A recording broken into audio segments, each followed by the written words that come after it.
So, you want to become a YouTuber. Well, I'm here to share my experiences and my knowledge of the past 12 years of YouTube. From what I've learned and from what I've failed, this is how to become a YouTuber. First and foremost, before you ever get started, get yourself a pen and paper. Write down at least 10 names you'd like for your channel. Try to avoid niche names like Golden Freddy Gaming or Minecraft Maniac, as these risk your channel's longevity based on the viability of the game you're referencing. Uh, I've seen a couple of channels that,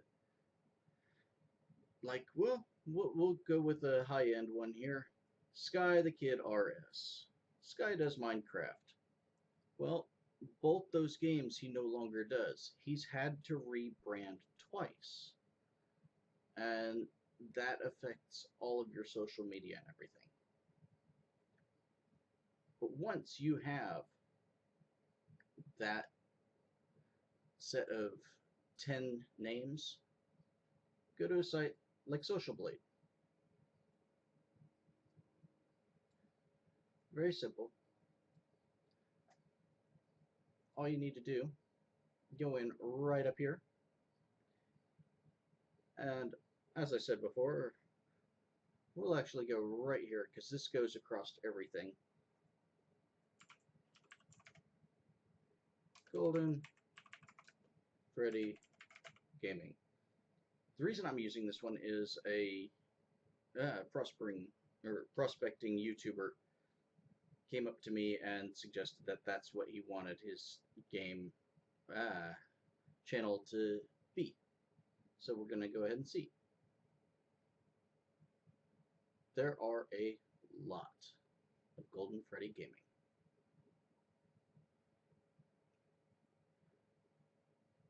Now what you can do, go through your list and make sure that none of the ones you're wanting are on this area here. Just type it in right here. It goes for YouTube, Twitch, Twitter, Instagram, Dailymotion, Mixer, Facebook, Instagram. Yeah. It searches all the major platforms for those names. You do not want to wind up with a name that is already taken on another channel, especially if you are unable to control their content. I have seen a couple of channels just go tank because all they focused on was YouTube and Twitch. Didn't realize someone on Instagram already had that brand and was posting inappropriate content under that brand on Instagram. It cost them their YouTube channel because someone else was doing something with the same name. It's very important. Now, this is where it gets into it on the actual once you have your channel side. As soon as you've decided on your name, before everything else, you've got to understand, you got to have the willpower. You got to know what type of channel you want to be.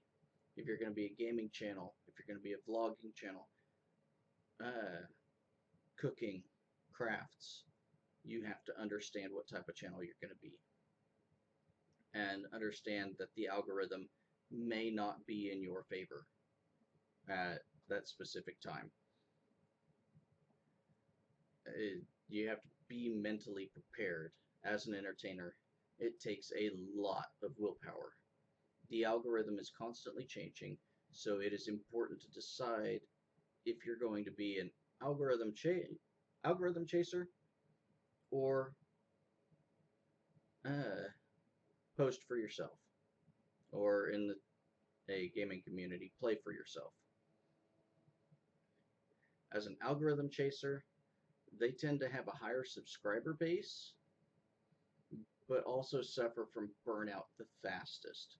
And generally, if they don't quit first, they end up playing for themselves in the end of it once they have their subscriber base. Now, starting off as playing for yourself, it has the benefits of enjoying what you do. Though the drawback, as I found out, being a play for myself type person, you'll only see massive growth when the algorithm makes its way through your area of play. The best way to imagine this is a giant Ferris wheel. No seats, just a bucket that has some money on it. You can either be an algorithm chaser climbing that Ferris wheel as it turns round and round, having to hold on to the rungs, trying to get to that bucket, and just holding on for dear life as you reach into that bucket and pull and pull and pull until you either fall off and quit or just stand at the bottom as a play for yourself and reach in the bucket as it goes by. Every now and then it'll stop in front of you for a few moments and you get to pull off of it. That's a wonderful side of the algorithm. Now, another good thing to have, and another very important part, is networking. Network, network, network. You can't just expect people to know you exist without getting your name out there. Sit in with some streamers, contact some other YouTubers. Don't be discouraged if some of the bigger entertainers brush you off or turn you down. It happens. Eventually you'll come across some that may be a smaller group, a couple hundred each, a couple hundred subscribers each, that go, hey, yeah, you can come play with us. And then their people see you, they subscribe to you, and now those 4 to 5 people that had 100 subscribers, they just all subscribe to you, and now you've got 4 to 500, and you've surpassed the people you were networking with. That's how it kind of runs in there. You got to make friends with other. Well, you got to be friendly. Don't try to bully. Don't try to push your way through their videos. It's not a quick path. The quick path is to exile whenever you do that. The benefits are doing collabs, getting shout outs, idea sharing. All are good ways to grow. And another good point with the networking is you got to have a good support team. Now, I'm not talking just other streamers, I'm talking home life. If your parents don't support you doing it, it's going to be difficult. If your friends don't support you doing it, it's going to be difficult. If your relationships don't support you, it's going to be difficult. You have to have a good support team. And I'm not talking about the paid individuals that are basically yes men, but rather just a bunch of friends who will keep you motivated. Try to keep relationships out of this support team. They're nice to have. It's good to have a supportive partner, but sadly, relationships come and go, and it can actually lead to demotivating you from your channel. Case in point, whenever I got married, my channel saw a lot of Fortnite play from my wife's kids, a lot of Mass Effect from my wife. We uploaded everything we had. We were doing great. And then our relationship fell out, and she took the kids and left, and my channel suffered. I lost my motivation and my drive. and I'm just now getting back. Here it is, almost a year after she left. I am finally getting back into it, and it's because I'm remembering the keys. These points that I'm sharing with you. Now, one thing I have seen, and like I said, all this is based on what I've witnessed and what I've done. I've seen multiple channels suffer because they'd go and comment on someone else's video or on a Reddit or something under their channel's brand, and you got to have multiple accounts. That's all there is to it. Separate your personal YouTube from your brand. Uh, Having two usernames allows you a set of anonymity, some stealth, to watch and comment on videos without someone calling back to your channel. This is important. All major channels rarely post on other videos under their main channel's name. Example, say you comment on a controversial subject, say politics or religion or whatnot. You receive backlash for your opinion. You don't want your channel associated with your personal views and beliefs, because that person you offended may come in and dislike all your videos without reaching the 10-second mark on watching it. They just load it up, dislike it, close it out. Now you've got a flood of dislikes just because they didn't like what you said. And I've watched a channel drop off based off a couple bad comments, especially gaming channels. Do not bring politics into gaming channels unless it is the politics of the game itself. The game is everything. Personal views will divide your audience, and that's never good. An arguing audience will rip itself to shreds. Next point. Face reveals, face cam. For some people it works, for some people it don't.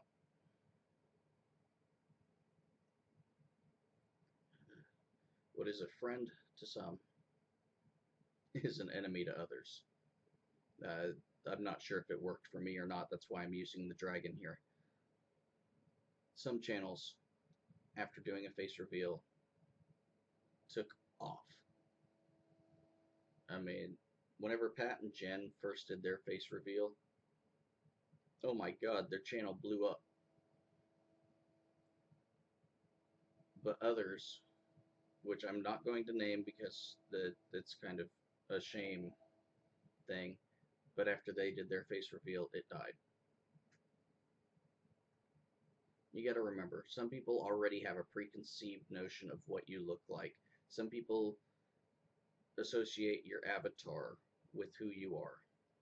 They don't know you by face, they know you by your character.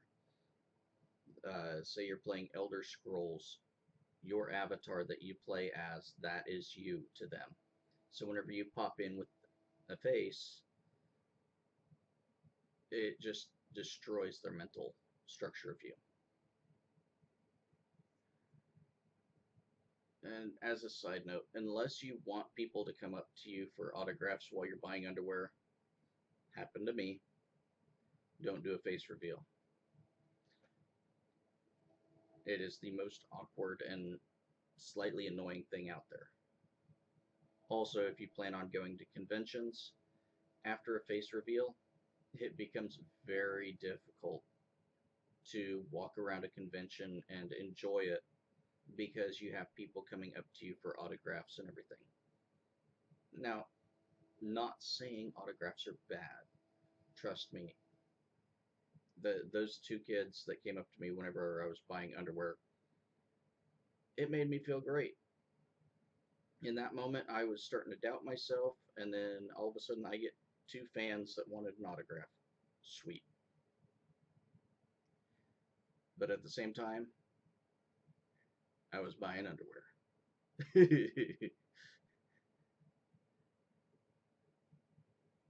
Now, I didn't make a note on this one, a little bulletin, but with YouTube and with Google and Twitch and Mixer and all that, you have to spend some money to make money.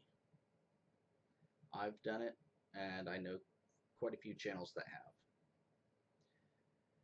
Right now, Google has Google AdSense, and if you can't afford it, it's alright. It's just a side add-on that kind of gives you a temporary boost. With the way YouTube is for monetization, you have to have a subscriber base of like 1,000 subscribers and 10,000 lifetime views. Don't delete high view videos. Personal experience, don't do it.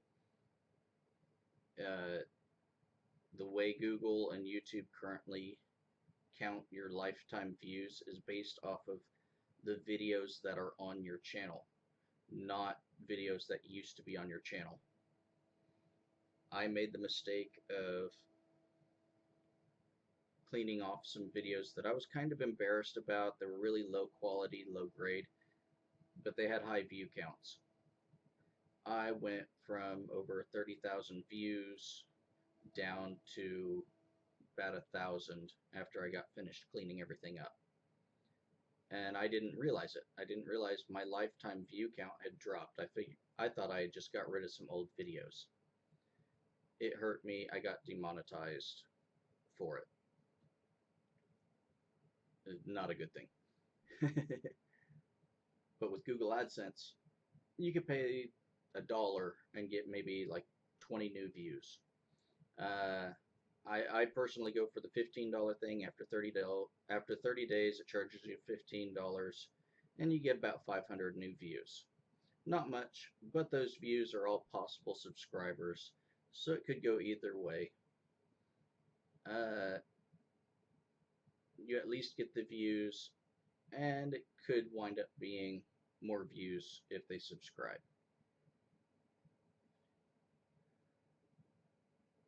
Now, this next one I do have a bulletin for. Multi-platforming. And this is for the crafties and the IRL vloggers and the gamers. It is a good idea to stream on places like Twitch and Mixer as well, even if it's only once a week. The stream will provide you with a video to upload to your channel, as well as it may reach an audience that YouTube itself isn't reaching out to. Maybe there's only people watching on Twitch or Mixer that can't find you on YouTube. Also, tweeting. Twitter is a very good way of getting your name out there. People kind of hover around Twitter, and Twitter's better at suggesting things within your market. I've seen quite a lot of growth myself in the past through special tweets or thanking certain people, wishing certain people happy birthday, stuff like that. Being social in a positive manner. Going back to the multiple accounts, if you're going to have kind of a butthead account, make sure it's separate of your primary for Twitter, Twitch, Instagram, all that. You don't want negativity brought to your channel. It may give you a boost for a moment, but in the end, it's toxic. Now, with the multi-platforms and live streams, it does create quite a hassle, and you gotta remember your editing. You gotta edit your videos. This is a big failing point for myself, as I am awful at it. One, I don't have the proper software. Two, YouTube got rid of the software that they provided for free for editing. And three, I I don't make enough time for myself. These are also my failings. I know how to succeed. I'm just not really doing it. But try to keep uh, only productive content in your videos. Try to avoid dead silence. Try to keep talking. Even if you gotta grab a stuffed animal, set it up by your monitor, and just talk to it. You gotta go kind of crazy at times. But you gotta remember to use the KISS method. Keep it simple, stupid. That that is probably the best advice I've ever gotten for any job anywhere is the KISS method. But like I said, you got to keep down the silence. You got to keep talking, even if it's in post edit as an add-in. A video in silence is one that will get boring, especially with gameplay. The way the viewer sees it, someone else is probably playing the exact same game, exact same way, but they've got reactions. You gotta get in there and get it done. And the final most important thing, above all else, is you gotta have fun. You can't go through this and get upset whenever you see a decline. You can't be bossy or make other people's time awful just because you're not having fun. If you're not having fun, change it up. Uh, find out what is making it miserable for you and change it. Because ultimately, if you're having fun, your viewers are having fun. And if your viewers are having fun, they're going to stay. If you're not having fun, the viewers will leave, the subscribers will fall, and your channel will be dead before long. This is Dark Silver Jesse signing out. Have a wonderful day. Peace.